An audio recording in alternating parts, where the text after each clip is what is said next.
De acordo com a Lei da Transparência aprovada em 2009, União, estados e municípios devem disponibilizar, através de meio eletrônico e tempo real, informações detalhadas sobre sua execução orçamentária e financeira. O principal objetivo é aumentar a transparência das informações acerca da gestão pública, permitindo ao cidadão participar e fiscalizar a utilização dos recursos públicos. Para falar sobre esse assunto, está aqui conosco o conselheiro do TCE, Poti Júnior. Olá, conselheiro, seja bem-vindo. Olá, André, muito obrigado. Gostaria inicialmente de cumprimentar os telespectadores da TV Assembleia, abraçar também os meus ex-colegas, deputados, diretores, assessores, servidores da Assembleia Legislativa do Rio Grande do Norte, que tive a oportunidade aqui de conviver como deputado durante 6 anos e guardo grandes recordações. Daí o meu grande abraço a todos. Ok. Conselheiro, tendo por base esse princípio da transparência, o que o Tribunal de Contas espera do seu jurisdicionado no que é pertinente a repasse de informações, a prestação de contas? O que o Tribunal anseia desse jurisdicionado? Veja bem, André, inicialmente destacar que a transparência é um dos pilares de sustentação da Lei de Responsabilidade Fiscal, colocar de que os jurisdicionados devem ter os seus sites eletrônicos sempre atualizados, para que dessa maneira o cidadão comum, como também o próprio Tribunal de Contas, possa ter em tempo real a situação de cada prefeitura, seja na área de arrecadação, seja nos gastos, seja nos expedientes do dia a dia, nos atos de gestão. Tudo isso deve constar de forma detalhada no portal de transparência das prefeituras, das câmaras municipais e dos demais jurisdicionados. Esse portal da transparência, o Tribunal de Contas vem observando a fiscalização também em relação à implantação desses portais? Sim, nós temos a fiscalização por parte do nosso corpo técnico e todos os jurisdicionados são obrigados a ter o seu portal da transparência, para que o tribunal e a sociedade, de um modo geral, possa acompanhar todos os atos da gestão. Então, o cidadão ele pode realmente acessar o site, entrar no portal e ver como está sendo gasto o recurso público? É assim, de forma básica, seria isso? Esse é o objetivo principal, né? Você dá transparência ao ato de gestão, os municípios e os demais órgãos, para que a sociedade possa acompanhar não só o que é arrecadado, mas também o que entrou, o que saiu, né? E de que forma saiu, com os pagamentos, os contratos, as licitações e os demais atos de gestão. Conselheiro, recentemente o senhor relatou o processo que definiu o teto salarial do servidor na esfera estadual, né? Essa decisão, digamos assim, ficou como que o teto, ou seja, definiu que o teto fosse a remuneração de um desembargador de justiça. Com que base que o senhor tomou essa decisão? Veja bem, a Constituição estabelece de que nenhum servidor, no caso específico dessa ação que você está se referindo, do Poder Executivo, pode ganhar mais do que o governador. Entretanto, aqui no Rio Grande do Norte, não existe o teto para o servidor público do Executivo, tendo em vista de que a governadora teria que ter o seu vencimento pago em subsídio em parcela única. Então, como não existe, foi levantado por mim, acompanhado pelos meus pares, pelo presidente Paulo Roberto, os demais conselheiros, Tarcísio Costa, Renato Dias, Adélia Salles, Carlos Thompson e Gilberto Jales. Nós levantamos o incidente de inconstitucionalidades para o fim específico de afastarmos o salário do governador como teto para pagamento dos servidores do Estado. E aplicamos, por analogia, o salário do desembargador. Desta maneira, ninguém poderá ganhar mais do que o desembargador a nível de Estado do Rio Grande do Norte. E essa decisão foi repassada para a Secretaria de Estado da Administração e de Recursos Humanos. Eles terão um prazo de 90 dias para fazer todo esse levantamento, todo esse procedimento. Serão abertos processos administrativos, dando a cada servidor o direito ao contraditório e à ampla defesa, para que depois de todo esse processo possa ser aplicado esse teto referente ao salário do desembargador do Tribunal de Justiça do Estado do Rio Grande do Norte. Agora, conselheiro, essa decisão é cautelar ou não?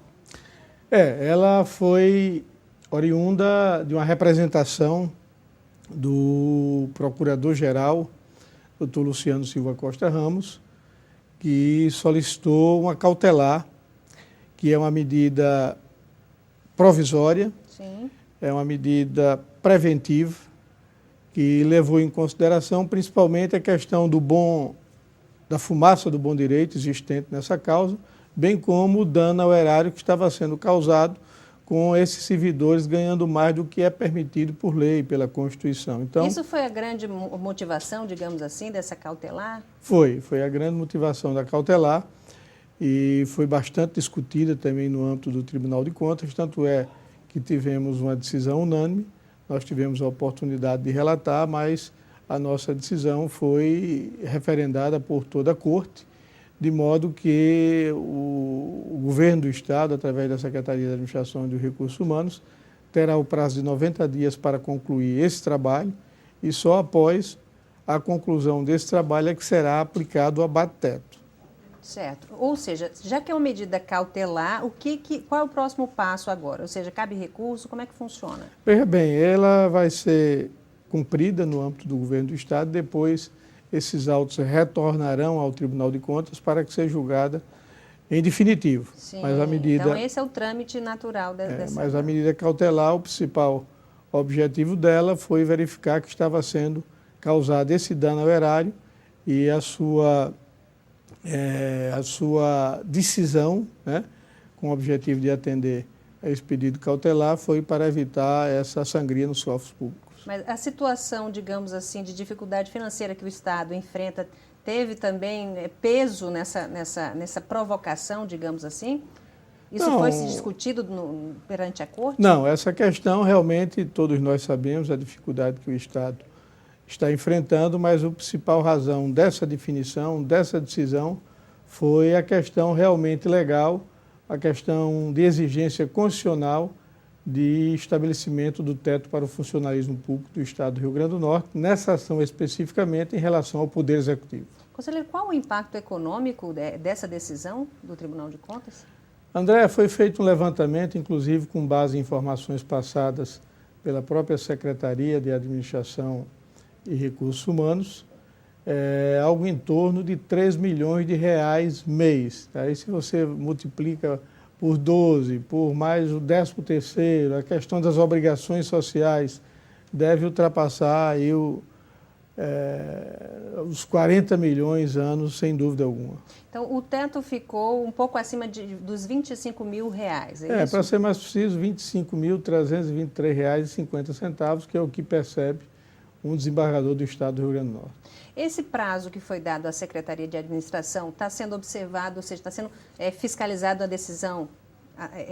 O que eles vão fazer até então? O tribunal vai acompanhando todo esse andamento? O tribunal vem acompanhando através do seu corpo técnico e também eu estou tendo essa preocupação, tanto é que depois já tivemos que dar uma segunda decisão de caráter interlocutório, tendo em vista de que surgiram algumas dúvidas em relação ao cumprimento da nossa decisão. O secretário queria cumprir ou quer cumprir, sim, mas tinha dúvida em relação a alguns pontos, então foi feita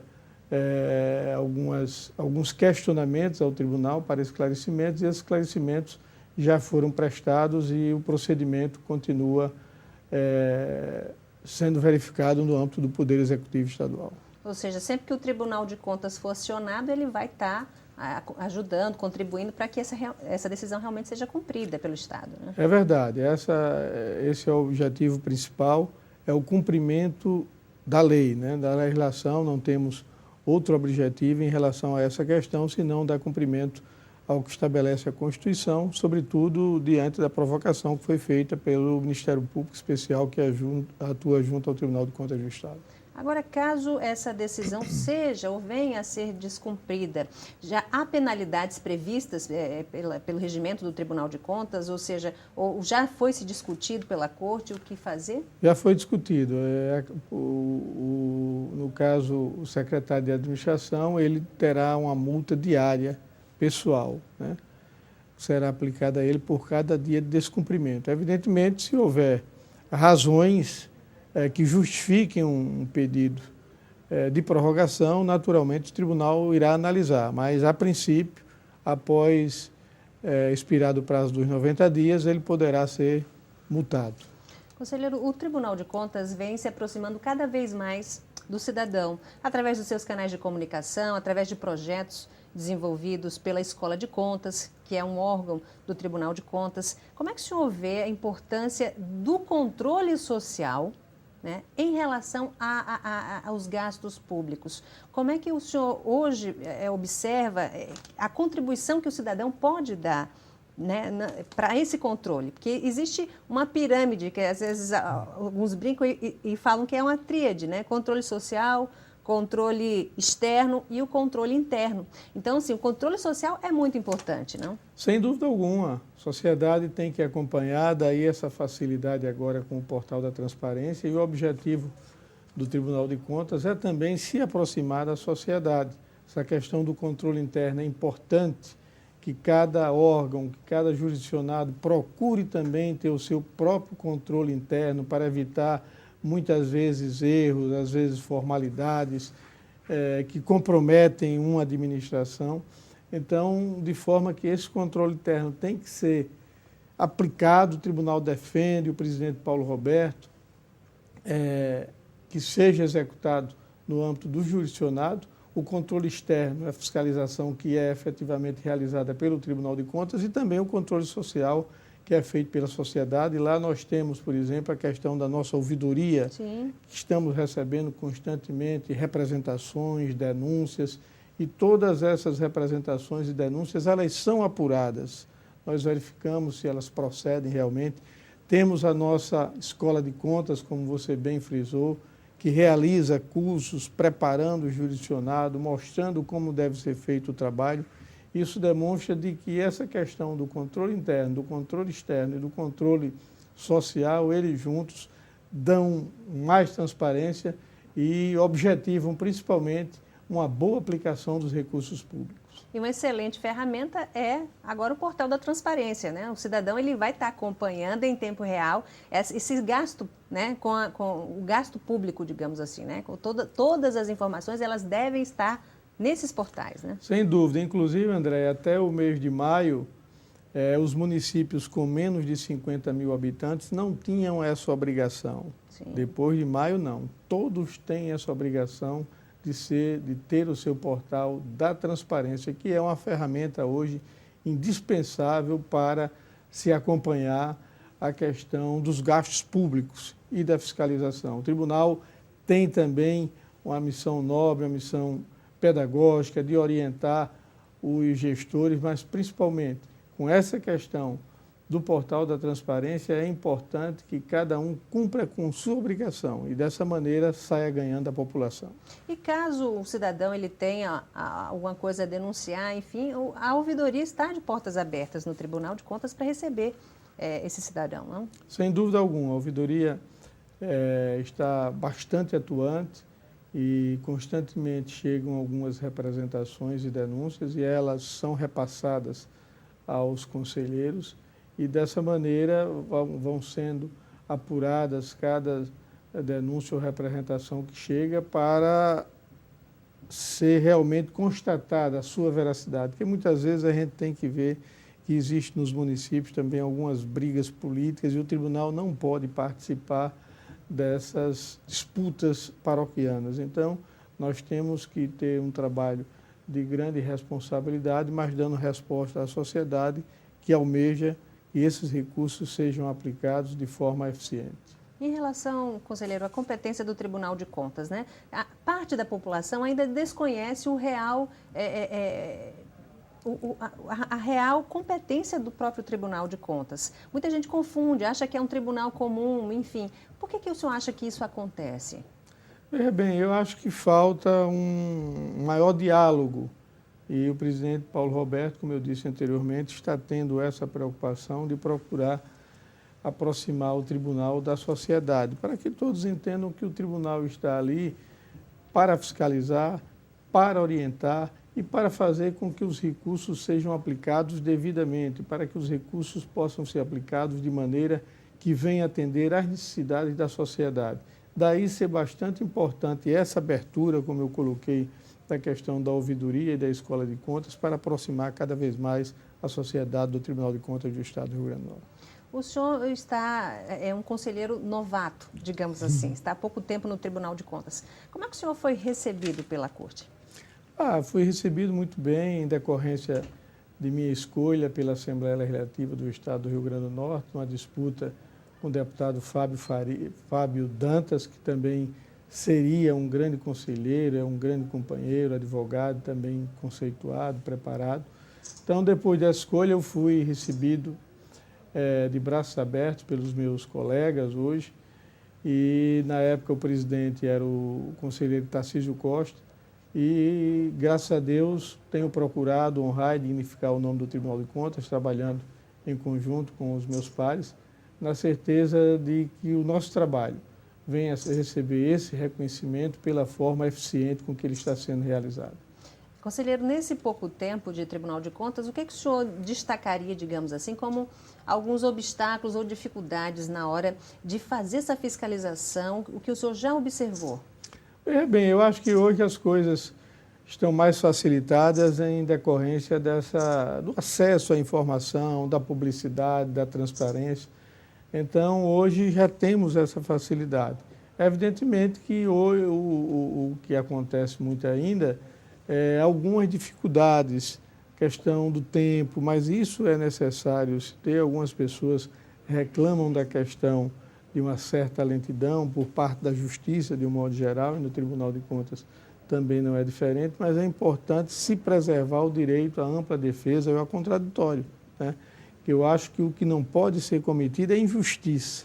As pessoas têm esse direito de defesa e eu, como julgador, espero nunca ter que cometer alguma injustiça contra ninguém, sempre procurando atuar com correção. O tribunal implantou as medidas cautelares. Como é que o senhor vê o ganho que o tribunal teve após essa implantação, econômico, enfim, em vários aspectos, né? O que a sociedade ganha com a implantação dessas medidas cautelares? Bem, em alguns pontos ganha bastante.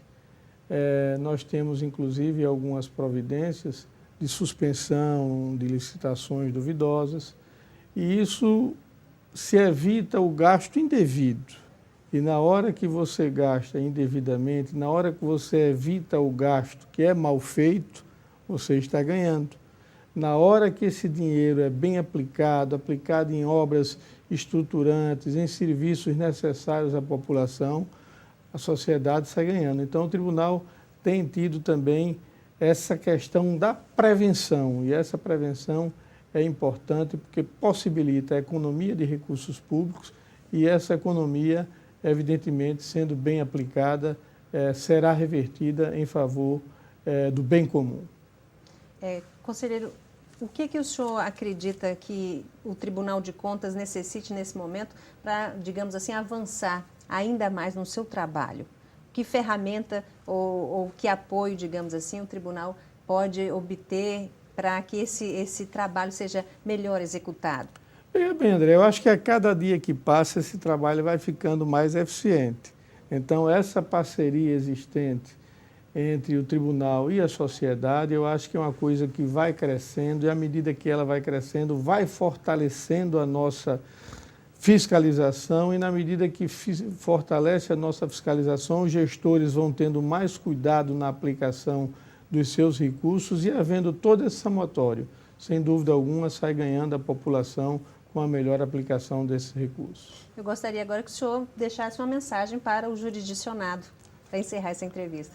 Agradecer a você pela oportunidade, aos que fazem a TV da Assembleia, e dizer que o tribunal está à disposição dos jurisdicionados, que o tribunal está de portas abertas também para desempenhar esse papel pedagógico na orientação, mostrando, esclarecendo algumas dúvidas, orientando que vocês possam levar o seu corpo técnico a participar de vários cursos que estão sendo feitos pela Escola de Contas, parceria que estamos firmando com a FEMURNE, de modo que todos tenham a certeza de que se tem a obrigação de aplicar bem o recurso, o tribunal tem a obrigação de fiscalizar, e se cada um fizer a sua parte, a sociedade também com controle social, todos saem ganhando.